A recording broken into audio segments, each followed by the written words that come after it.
Hi, this is Carlos from As the Table Turns. I just wanted to come on here and do an introduction video talking about the music that I like. And I really like researching music. I really like going into different genres and diving in deep to see who the originators of that music were, who the artists were, the OGs. So yeah, I think we'll just kind of start out with jazz. I love Louie Armstrong. Sadly, I do not have any of his music. I'm just kind of looking for those right albums. I really want to. I really want to collect the Hot 7, the Hot 5, basically his original recordings, the original bands that he had. The only time that I see those things, they're usually, if they are VG plus or better, they're usually in the UK or somewhere else in Europe. And so I maybe just need to bite the bullet and purchase one of those and see, but I don't want to do it right now because with all this craziness going on, it's probably just going to sit in some post office or something like that for like half a year. So I don't want to do that. And then when I look over here, it's usually VG or lower, and you know, the person doesn't have a whole lot of reviews on Discogs or, you know, and I've yet to see one in a record store, something like that. I'm pretty new to collecting. I don't have the big collection like most of you do. I have 136 records, and that's with some that are on the way. So it's a very small collection right now, but I'm just beginning. I bought maybe about 50 records throughout maybe a 2-year span, and then I've been on a surge lately. I've bought about 80 records in about 3 months, so I'm definitely becoming a big collector, or a fast collector. So anyway, let's talk about jazz. Yeah, going back to Louie Armstrong, you know, what can't you say about him? What can you say about him that hasn't already been said? To me, he's the quintessential jazz artist. He is the epitome of what jazz has become, or what jazz started as and what it's become. You can trace things back to him all the time. Jazz soloing, improvisation, that's Louie Armstrong. When he was on the riverboat ships down in New Orleans when he first started out, he's the one that would stand up and start playing a solo, and the band leader hated it. If you don't like vocal jazz, you know, I guess then you don't have to thank him for that. But if you do like vocal jazz, I love vocal jazz. There's a lot of people on the VC that I hear say that they don't like vocal jazz, but I don't know, I really love it. So you have to tip your hat to him and thank him for that. There's a story of him in New York City. I have a biography of him, and a story of him going into a talent show. And Bing Crosby was also at that talent show. And after Louie got finished singing, Bing Crosby was like, I have to change the way that I phrase my lyrics, because Louie had this swing about him, the way he would sing. The way he would do everything would just swing. But Bing Crosby basically used to sing straight all the time, just normal. And after he heard Louie, he changed up his whole way of singing. Yeah, so if you like jazz vocals, you know, thank him. If you like scat singing, which is part of jazz vocals, thank him. Really, he's just the originator of a lot of different stuff. And I understand that everybody gets inspired by everybody. You know, he had mentors. He had people that he looked up to. Buddy Johnson, he looked up to King Oliver. He had Sidney Bechet, was just a little bit older than him, so I'm sure he learned some stuff from Sidney, you know. But he was the guy that brought it all together and put a lot of himself into it. And that's kind of what I like, is that the artists that I look for that are the originators, they may have taken stuff from early on, but they add so much of themselves into it that it becomes them. And that's what I really love. Anyway, Louie Armstrong. He's really awesome, right? So then there's Bix Beiderbecke. Let me grab a record here. Bix Beiderbecke, Bixology. It's a box set that I have. One of the first records I picked up. And I think Discogs. Got it on Discogs. One of my first Discogs purchases. But yeah, he played with some regional bands, the Wolverines, Gene Golkett, and the big band that he played with was Paul Whiteman, that orchestra. So cornet player. He also played piano. A lot of people don't know he played piano. Beautiful song, In a Mist. I don't have it on vinyl. It's not in this box set, but yeah, beautiful song that he played, In a Mist. I have it on MP3, iTunes. Yes, I listen to iTunes as well, and it's okay if you do too. You know, it doesn't matter the format. What it comes down to at the end of the day is the music, right? So, Bixology. And another thing about Bix Beiderbecke, he died at such a young age. I mean, there was so much more that could have came out of him that just didn't, because he, you know, had an alcohol problem and, you know, depression. He, I think, died at the age of 28. He barely missed that 27, that list of 27-year-olds. He died at 28. So yeah, really sad that we lost out on a lot of music from him. Another artist is Jelly Roll Morton. He's a pianist, some say a pimp. He also thought a lot about himself. He said that he invented jazz, which he didn't, but he definitely contributed. He's a big contributor to jazz and what jazz would have become. Kind of a interesting character. He would ramble around, and he was kind of a gypsy. He made it all the way to LA playing gigs. He was in vaudeville for a while, I guess. Yeah, very, very interesting person. He used to play in strip clubs all the time. That's kind of where he started out. This is a this set, Library of Congress set. He sits down with Alan Lomax, the musical archivist, and just kind of talks and plays little bits of music here and there. I mean, he plays full songs, but he mostly talks and tells stories about the old days to Alan Lomax, so that's kind of cool. I have to get the rest of that set. Looking for that rest of that set. I have 2, 4, 5, and 7, I think. Yeah, so that is jazz. That is jazz music.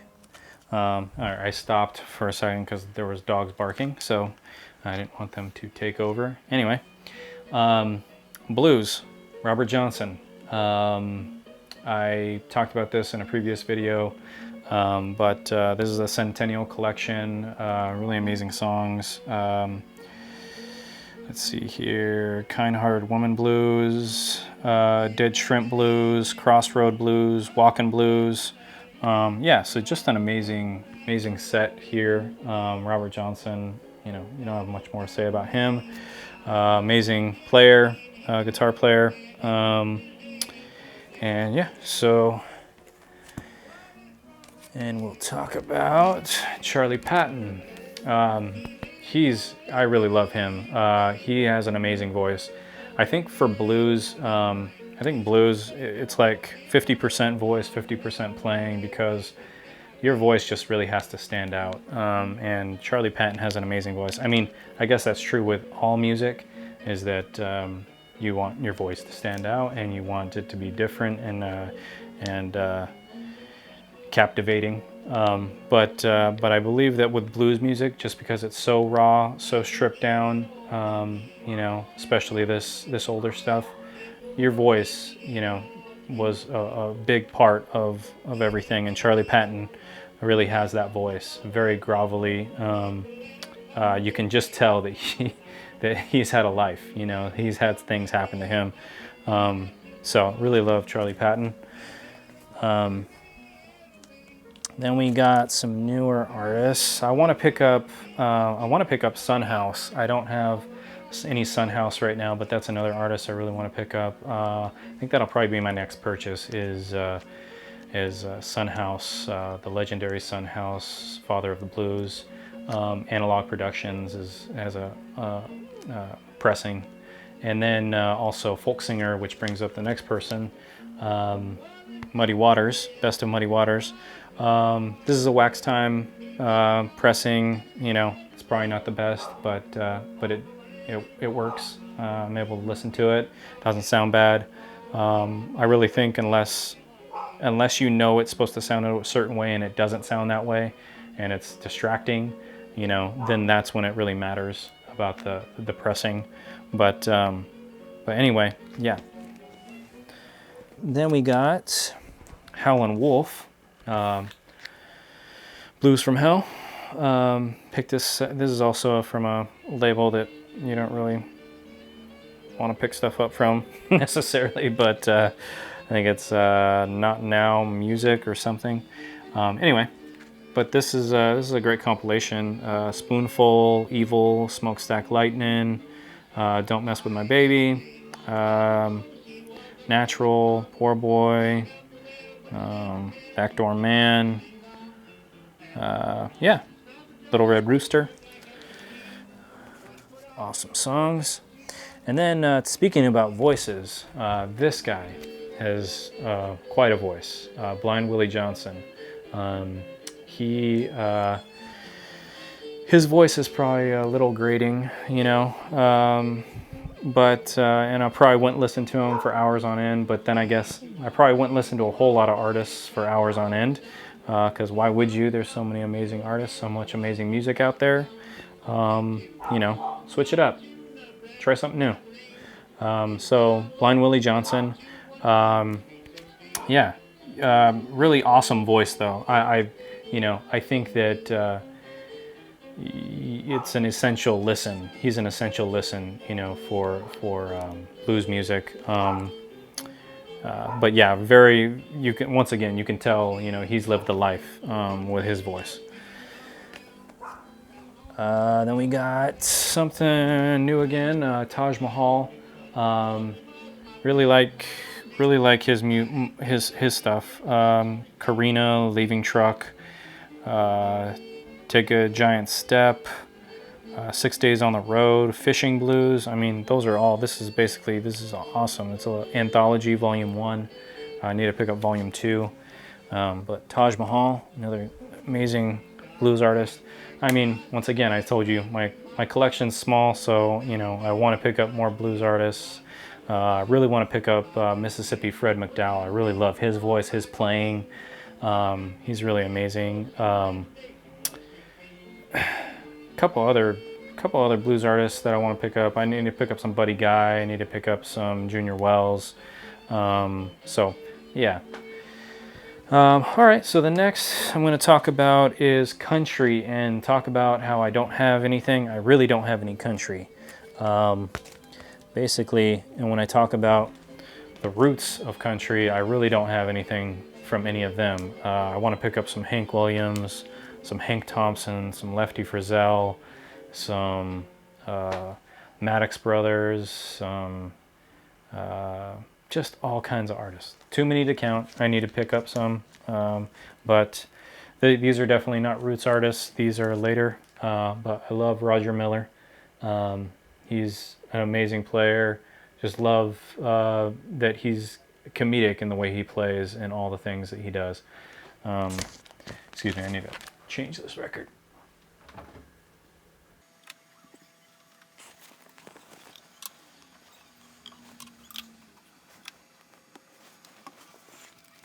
All right, I'm back.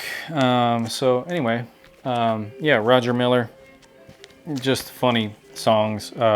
Dang Me, Chug-a-Lug, Do Wackadoo, just awesome music. King of the Road is his most famous, but I really like all the other songs too. And then really love Kris Kristofferson. I know that probably in the vinyl community, it's probably not. He's probably not overlooked, but I think for regular country listeners, well, regular country listeners that are listening to country now aren't really listening to country. They're listening to pop music that has a twang to it.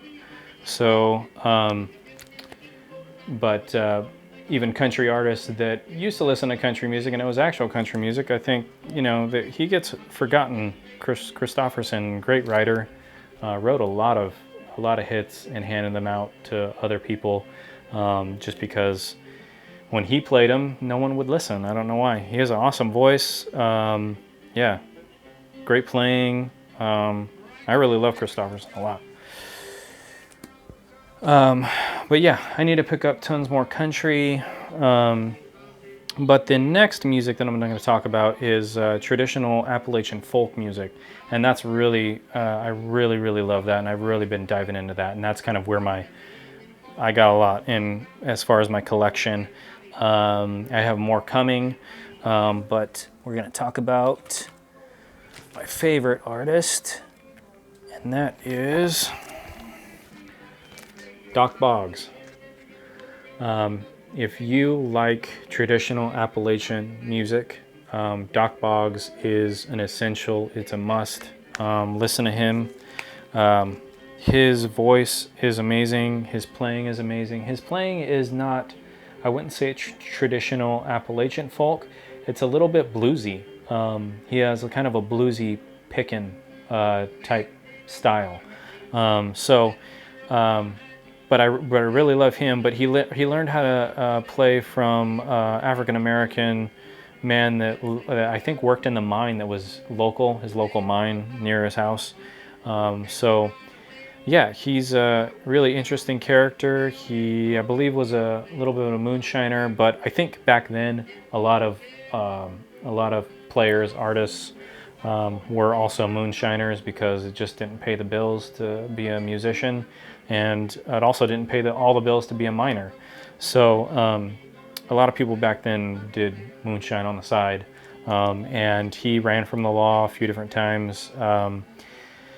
And I think he got caught once because that's where he came up with one of these songs, Wise County Jail. Yep, in the Wise County Jail, which is on volume number 2. So this is volume 1, this is volume 2. Let's see that. There you go. Yeah, anyway, really love him. He's a really good artist. Next person is Clarence Ashley. And all these artists are from the 19, they got a resurgence in the 1960s with the whole folk music revival that happened. So this is Clarence Ashley playing live in Greenwich Village. So this is kind of when they, I think it was Mike Seeger, Pete Seeger's brother, and John Cohen were kind of the rediscoverers of these people, the researchers that would go out and find these artists and get them playing again and actually record them again. Some of them had only recorded little bits. Boggs had only recorded about 12 songs, and in the 1960s he recorded those 2 albums and a third one actually. So he had tons of songs just tucked away that he hadn't recorded yet, and as well as artists like this. He had made some recordings, but they really got a resurgence. They really got a second wave of fame, even if they didn't actually, some of them probably this was their first wave of fame. But yeah, Clarence Ashley, he also played with Doc Watson, which was kind of the new breed of folk singers that was coming of age and kind of passing the torch to, or grabbing the torch from these older artists. This is the record that I'm actually playing right now. It's Charley, Poole and the North Carolina Ramblers. Really awesome songs, really awesome band. He actually died before he was able to be rediscovered. So, obviously he's rediscovered, but he wasn't able to play any concerts. He wasn't able to record any new material because he died in 1931. So he died way before the revival came, and yeah, I mean, he would have probably, I think he would have been big. He would have probably been huge. Great voice, and great playing. Here is Blue Sky Boys, Bill and Earl Bollock. And I actually have some more Blue Sky Boys coming, and I also have some Delmore Brothers coming, and some Louvin Brothers coming. I'm actually going to put a link in down in the description that can take you to Elliot Cruz at Lazy Dog Records. He did a series lately, I think, about harmony, brother harmony duets. So this is one of them, the Blue Sky Boys. Really, really awesome. I love it because it's these stories that are kind of horrific, but they're sung in such a sweet, sweet way that it's just kind of very ironic. Anyway, yeah, you have Down on the Banks of the Ohio, which is about a guy killing his girlfriend because she won't marry him. And then there's another one called The Butcher's Boy. It's just these really crazy songs that are sung in a beautiful way, where if you're not listening to the lyrics, you're just like, oh, that sounds nice. But yeah, so anyway, Blue Sky Boys, like I said, Louvin Brothers I have on the way, Delmore Brothers I have on the way. There's another artist, Uncle Dave Macon. I have him coming as well. So yeah, anyway, that's just basically what I like. I kind of like that traditional stuff. I also like other music too. I have tons of other music, but that's kind of where my passions lie, especially right now. So yeah, just kind of wanted to give an introduction to As the Table Turns, and kind of what I'm all about. If you like this video or like anything that you've seen, then please subscribe and leave a comment any way you want to show support. All right, thanks, bye.